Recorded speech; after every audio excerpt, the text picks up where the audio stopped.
ಮತ್ತು ಇವತ್ತು ನಾನು ಜೋಳದ ರೊಟ್ಟಿ ಕೂಡ ಮಾಡ್ಕೋತಾ ಇದ್ದೀನಿ. ಸೊ ಇವತ್ತಿನ ಬ್ಲಾಗ್ಸಲ್ಲಿ ಜೋಳದ ರೊಟ್ಟಿ ಕೂಡ ತೋರಿಸ್ತೀನಿ. ಸೊ ಪೂರ್ತಿ ಬ್ಲಾಗ್ಸ್ ನೋಡಿ ಕೊನೆಯಲ್ಲಿ ನಾನು ಎಲ್ಲ ಕೆಲಸ ಮುಗಿದಾದರೂ ಒಂದು ಮಾಡಿ ತಿನ್ನಿಸ್ತಾ ಇರ್ತೀನಿ. ಅಂದರೆ ಈ ರೀತಿ ಮಾಡ್ಕೊತೀನಿ ಫ್ರೆಂಡ್ಸ್. ಸೂಪರಾಗಿರುವಂಥ ನೈಟ್ ಊಟ ನಮ್ಮ ಮನೇಲಿ ಇವತ್ತು ಆಯಿತು. ಜೋಳದ ರೊಟ್ಟಿ.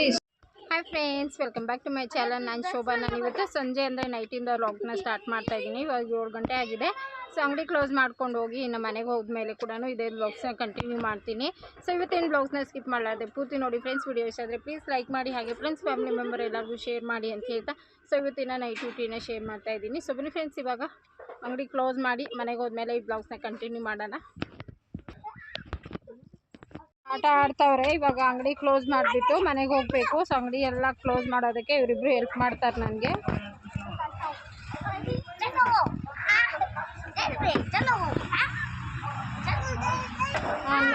ನೀಟಾಗಿ ಎತ್ಕೊಂಡ್ಬರ್ಬೇಕು. ಇಲ್ಲಿಡು, ಒಂದೊಂದೇ ಇಡು, ನಾನು ಒಳಗಡೆ ಇಕ್ತೀನಿ ಆಯಿತಾ. ನಿಧಾನಕ್ಕೆ ಇಡಬೇಕು, ನಿಧಾನಕ್ಕೆ. ಹೊಡೆದೋಗುತ್ತೆ, ಆಮೇಲೆ ಡ್ಯಾಮೇಜ್ ಆಗುತ್ತೆ. ಓಕೆ ಬಾ. ಹಾಂ ಬಾ, ಬನ್ನಿ ಬನ್ನಿ, ಎತ್ಕೊಂಡು ಬೇಗ ಬೇಗ ಬೇಗ ಬೇಗ ಕೆಲಸ ಮಾಡಿರಿ.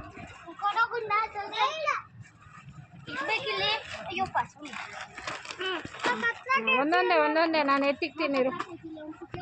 ಇವಾಗ ಅಂಗಡಿನ ಕ್ಲೋಸ್ ಮಾಡಿ ಮನೆಗೆ ಹೋದ್ಮೇಲೆ ಈ ಬ್ಲಾಗ್ಸ ಕಂಟಿನ್ಯೂ ಮಾಡ್ತೀನಿ. ಸೊ ಹಾಗೆ ನೋಡ್ತಾ ಇರಿ. ಸೊ ವಿಡಿಯೋನ ಸ್ಕಿಪ್ ಮಾಡ್ತೀನಿ ನೋಡಿ ಫ್ರೆಂಡ್ಸ್ ಅಂತ ಹೇಳ್ತಾ ಇವತ್ತಿನ ಬ್ಲಾಗ್ನ ಸ್ಟಾರ್ಟ್ ಮಾಡೋಣ. ಸೊ ಬನ್ನಿ, ಅಂಗಡಿ ಕ್ಲೋಸ್ ಮಾಡ್ತಾ ಇದ್ದೀನಿ. ಇವಾಗ ಅಂಗಡಿ ಕ್ಲೋಸ್ ಮಾಡಿ ಮತ್ತು ಮಕ್ಕಳು ಅಷ್ಟೇ ಚಿಕ್ಕ ಚಿಕ್ಕ ಐಟಮ್ ಎಲ್ಲನೂ ಎತ್ತಿ ಒಳಗಡೆ ಇಕ್ತಾರೆ.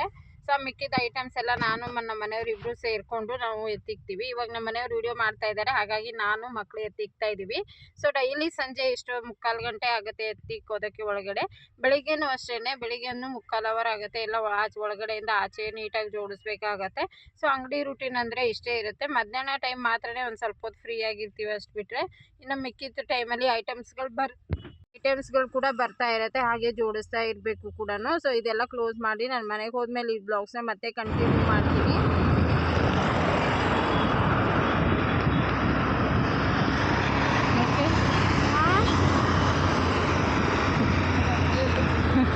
ಮನೆಗೆ ಬಂದು ಇವಾಗ ಬ್ಲಾಗ್ಸ್ನ ಕಂಟಿನ್ಯೂ ಮಾಡ್ತಾ ಇದ್ದೀನಿ. ಸೊ ಜಸ್ಟ್ ಇವಾಗ ಬಂದೆ, ಹಾಗೆ ಬರ್ತಾನೆ ಇವಾಗ ಮತ್ತೆ ಎಲೆಕೋಸು ಹಾಗೆ ಸ್ವಲ್ಪ ಪಾಪುಗೆ ರಾಗಿ ಸೇರಿ ಮಾಡಬೇಕು ಅಂದ್ಕೊಂಡು ಈ ಥರ ಬೆಳಿಗ್ಗೆ 1 ಟೈಮ್ ತಿನ್ನಿಸೋಣ ಅಂಥೇಳಿ. ಅವನು ನಾಷ್ಟ ಮಾಡಿದ್ರೆ ಹಂಗೆ ಹೋಗ್ತಾನೆ ಸ್ಕೂಲ್ಗೆ, ಹಾಗಾಗಿ ಅವನಿಗೋಸ್ಕರ ಅಂತೇಳಿ ಬಿಡಿಸ್ಬಿಟ್ಟಿದ್ದೆ ಈ ಮನೆಗೆ ಬಂದಾಗಿಂದ. ಮತ್ತು ಇವಾಗ ತೊಳೆದು ಒಣಗಿ ಹಾಕ್ಬಿಟ್ಟು ಸರಿ ಮಾಡ್ಕೋಬೇಕು. ಇವಾಗ ಸರಿ ಹಾಗೆ ಅಕ್ಕಿ ಖಾಲಿ ಆಗಿತ್ತು, ಸ್ವಲ್ಪ ಅಕ್ಕಿ ತಂದವ್ರೆ. ನಾಳೆ ತರಬೇಕು ಮೂಟೆ. ಅಲ್ಲಿ ಇವ್ರಿಗೆ ಮೂಟೆ ತರೋಗಂಟ ಅಂಥೇಳಿ 1 kg ಇವಾಗ ತಂದಿರೋದು. ಇವಾಗ ಚಪಾತಿ ಮತ್ತು ಕೋಸು ಪಲ್ಯ ಮಾಡ್ಕೋತೀನಿ. ರಾಗಿ, ಗೋಧಿ, ಜೋಳ ಹಾಗೆ ಕಡಲೆಬೇಳೆ, ಕಡಲೆಕಾಳು. ಸೊ ಮನೆಗೂ ಆಗುತ್ತೆ. ಇಲ್ಲಿ ಸರಿ ಸ್ವಲ್ಪ ಯೂಸ್ ಮಾಡ್ತೀನಿ ಅಷ್ಟೇ ಸರಿಗೆ. ಹಾಗೆ ಇವಾಗ ನೋಡ್ಬೋದು, ಇಲ್ಲಿ ನಮ್ಮ ಮನೆಯವ್ರು ತಿಂತಾರೆ, ಇದು ಯಾವುದಿದು ಹಸಿ ಸೊಪ್ಪು ತಿಂತಾರೆ, ಮೂಲಂಗಿದು. ಸೊ ಹಾಗಾಗಿ ಇದು ಹಾಗೆ ಇಸ್ಕೊಂಬಂದರು. ತರಕಾರಿ ತೊಗೊಂಡಲ್ಲ, ಅವರು ಅಂಕಲ್ ಹಂಗೆ ಕೊಟ್ಟರು. ಸೊ ಈ ತರಕಾರಿ ಎಲ್ಲನೂ ಇವಾಗ ಎಲ್ಲ ಕ್ಲೀನ್ ಮಾಡಿ ಇದೆಲ್ಲನೂ ಕ್ಲೀನ್ ಮಾಡ್ಕೊಂಡ್ಬಿಟ್ಟು ನಮ್ಮ ಮನೆಯವ್ರು ತಿಂತಾರೆ. ಚಪಾತಿ ಮಾಡಿಕೊಟ್ರೆ ಅದ್ರ ಮೇಲೆ ಫ್ರೆಶ್ ಆಗಿದೆ ತರಕಾರಿ, ಇದು ಸೊಪ್ಪು. ಸೊ ಹಾಗಾಗಿ ತಿನ್ನೋಕ್ಕಾಗತ್ತೆ. ಮತ್ತು ಹಾಗಲಕಾಯಿ ತಂದಿದ್ದೀನಿ. ಸೊ ನೋಡ್ತೀನಿ, ಆದರೆ ಮಾಡ್ತೀನಿ, ಇಲ್ಲ ನಾಳೆ ಮಾಡ್ಕೋತೀನಿ. ಕೋಸು ತೊಗೊಂಬಂದಿದ್ದೀನಿ ನೋಡಿ. ಒಂದೇ ಗಲಾಟೆ, ಮಕ್ಕಳು ಬಂದರೆ ಮನೆಯಲ್ಲಿ. ಪಾಪುಗೆ ಇವಾಗ ನಾನು ಅಕ್ಕಿದು ಮತ್ತು ಕ್ಯಾರೆಟು ನೋಡಿ, ಹೆಸರು ಬೇಳೆ, ಕ್ಯಾರೆಟು, ಅಕ್ಕಿ ತೊಗೊಂಡಿದ್ದೀನಿ. ಇಷ್ಟನ್ನು ಹಾಕಿ ಸ್ವಲ್ಪ ಕಿಚಡಿಯಾಗಿ ಮಾಡಿಕೊಡೋಣ ಅಂಥೇಳಿ. ಸೊ ಊಟನೇ ಮಾಡಲ್ಲ ಈ ನಡುವೆ ಅನ್ನೋದಕ್ಕೋಸ್ಕರ ಸೊ ಈ ಥರ ಮಾಡಿ ತಿನ್ನಿಸ್ತೀನಿ. ಆಮೇಲೆ ನಾವು ಏನು ತಿಂತೀವೋ ಅದನ್ನು ತಿನ್ನಿಸ್ತೀನಿ. ಫಸ್ಟ್ ಇವಾಗ ನೈಟ್ಗೆ ಅಂಥೇಳಿ ಇವಾಗ ಸಂಜೆ ಬರ್ತಾನೆ ಇದನ್ನು ತಿನ್ನಿಸ್ತಾ ಇದ್ದೀನಿ. ಸೊ ಬನ್ನಿ ಇದನ್ನು ಯಾವ ರೀತಿ ಮಾಡ್ಕೋತೀನಿ ಅಂಥೇಳಿ ನೋಡ್ಕೊಬೋಣ. ಕುಕ್ಕರ್ ಇಟ್ಟಿದ್ದೀನಿ, ಕುಕ್ಕರಲ್ಲೇ ಬೇಯಿಸಿ ತಿನ್ನಿಸ್ತಾ ಇದ್ದೀನಿ ನೋಡಿ. ಒಂದು ಸ್ವಲ್ಪ ತುಪ್ಪ ಹಾಕೋತಿದ್ದೀನಿ ಅಷ್ಟೇ. ಕ್ಯಾರೆಟು ಚಿಕ್ಕದು 2 ಕ್ಯಾರೆಟ್ ತೊಗೊಂಡಿದ್ದೀನಿ. ಒಂದು ಹೆಸರು ಬೇಳೆ ಮಾತ್ರ ಒಂದು 2 ಟೇಬಲ್ ಸ್ಪೂನು, ಅಕ್ಕಿ 1 ಟೇಬಲ್ ಸ್ಪೂನ್. ಇಷ್ಟನ್ನು ನಾನು ಇವಾಗ ನೀಟಾಗಿ ಒಳ್ಳೆ ನೀರಲ್ಲಿ ವಾಶ್ ಮಾಡಿ ತಗೊಳ್ತಾ ಇದ್ದೀನಿ. ನೀಟಾಗಿ ವಾಶ್ ಮಾಡ್ಕೋಬೇಕು ಇದನ್ನು. ಕೆಲವು ತುಪ್ಪ ಬಿಸಿಯಾಗಿದೆ, ಸ್ವಲ್ಪ 1-2 ಹೆಸರು ಬೆಳ್ಳುಳ್ಳಿ ಮತ್ತು ಜೀರಿಗೆ, ಸಾಸಿವೆ ಹಾಕ್ಕೊಂಡಿದ್ದೀನಿ. ಸೊ ಇವೆಲ್ಲ ಚಟ್ಪಟ ಅಂತ ಹಿಡಿದ್ಮೇಲೆ ನಾವು ತೊಳೆದಿಟ್ಟಿರೋ ಅಂಥ ಕ್ಯಾರೆಟು ಬೇಳೆ ಎಲ್ಲ ಹಾಕ್ಕೊಳ್ಳೋಣ.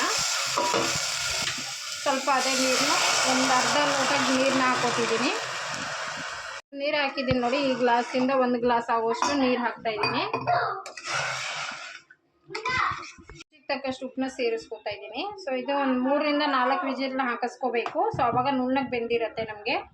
ಇಷ್ಟು ಅರಿಶಿನ ಪುಡಿ ಹಾಕಿ ಮಿಕ್ಸ್ ಮಾಡಿಬಿಡೋಣ.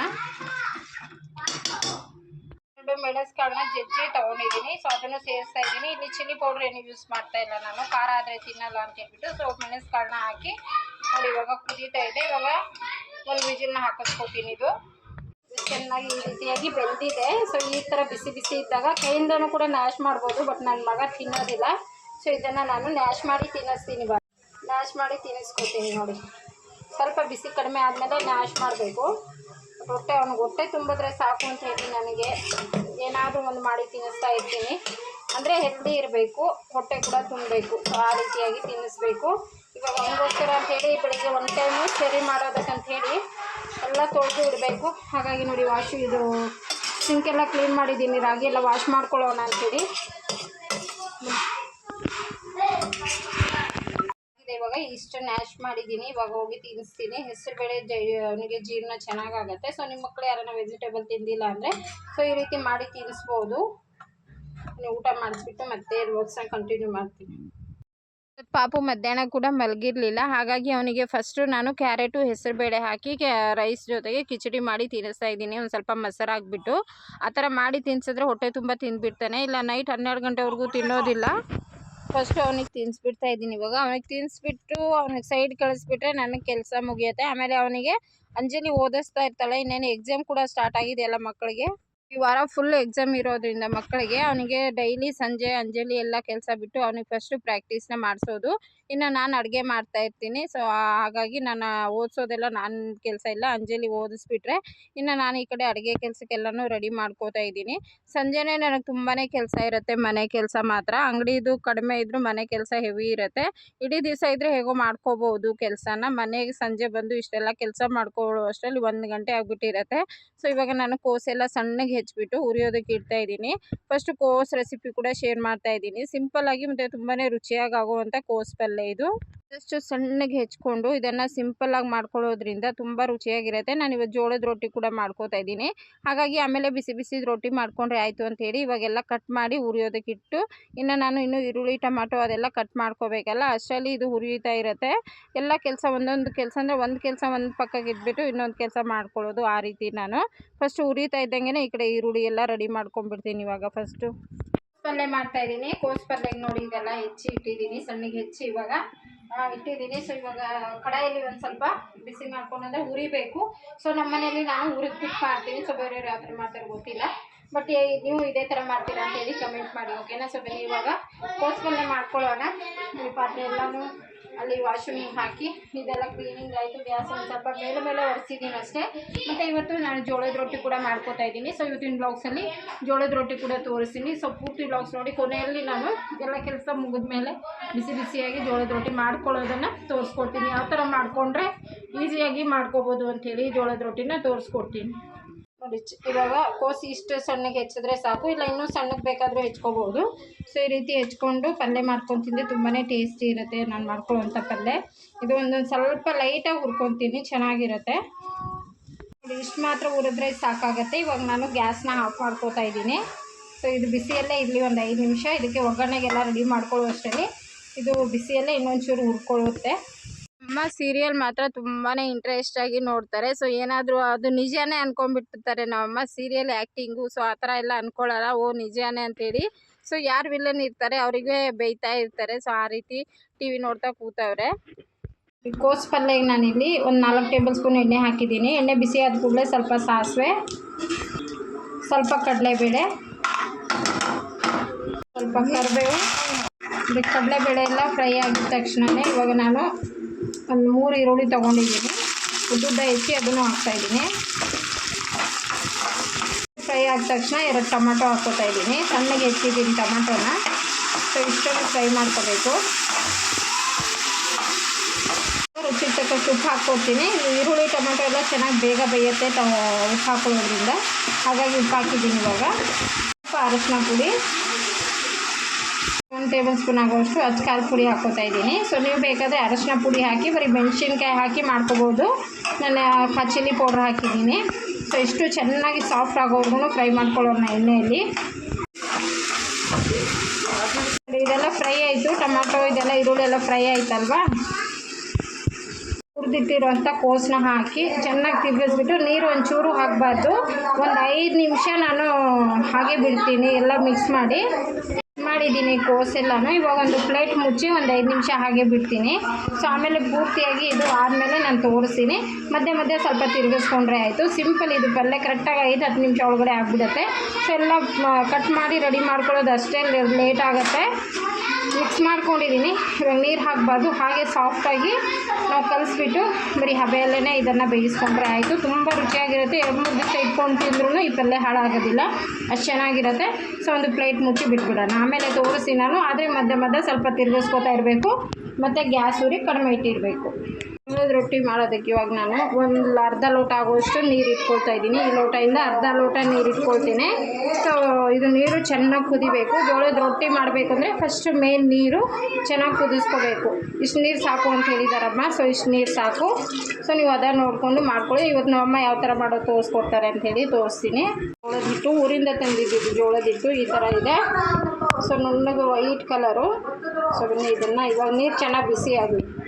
ಪ್ಲೇಟ್ ಮುಚ್ಚಿ ಬಿಡೋಣ ಒಂದು 5 ನಿಮಿಷ. ಚೆನ್ನಾಗಿ ನೀರು ಕುದಿಬೇಕು, ಆವಾಗ ನಮಗೆ ರೊಟ್ಟಿ ಚೆನ್ನಾಗಿ ಬರುತ್ತೆ, ಕಟ್ಟಾಗಲ್ಲ. ಜೋಳದ ಹಿಟ್ಟನ್ನು ನಾನು ಒಂದು ಸ್ವಲ್ಪ ತೆಗೆದಿಟ್ಕೋತಾ ಇದ್ದೀನಿ.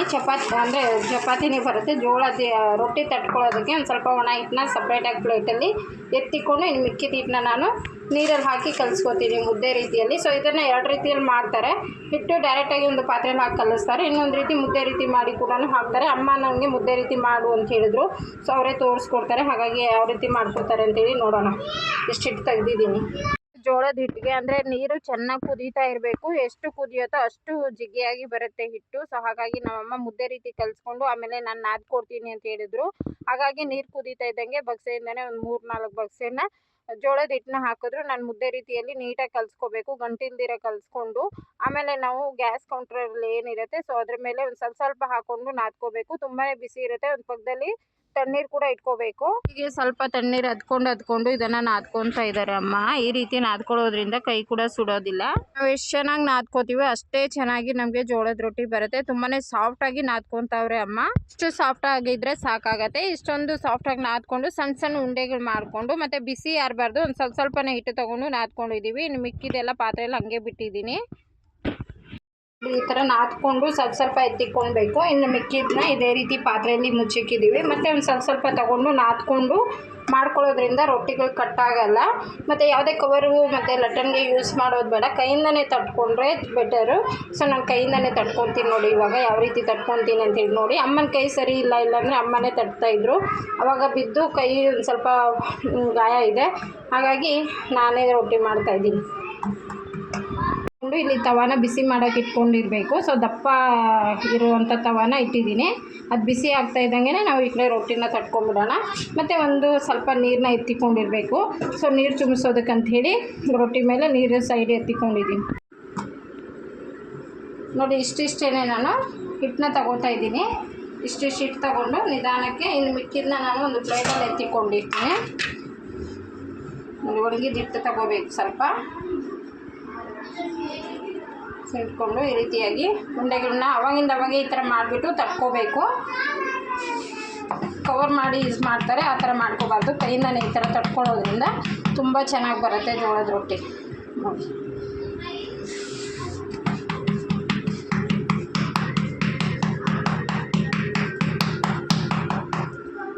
ಸ್ವಲ್ಪ ಹಿಟ್ಟು ಜರುಗಿಸ್ಕೊಂಡು ಈ ರೀತಿ ತಟ್ಕೊಂಡ್ರೆ ದೊಡ್ಡದಾಗಿ ಮಾಡ್ಕೋಬೋದು ರೊಟ್ಟಿನ.